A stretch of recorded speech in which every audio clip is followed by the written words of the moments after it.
how to create a Discord account without email. So if you want to create a Discord account without email, then let's see if it's possible or not. To do that, you need to first open up your Discord application. Once you open up your Discord, now here on the bottom, you will have two options, register and login. So tap on register, and here you will have two options again, which is phone number and email. So if you want to create a Discord account without the email address, then you can select the phone number and you can enter your phone number. You can create your account using your phone number. But if you don't have your phone number, then you can go with your email instead of your phone number.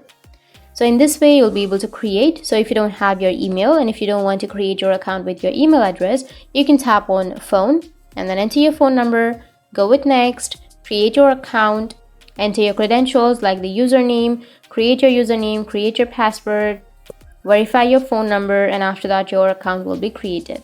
That's it, and if you have any questions, feel free to comment below. Thanks for watching.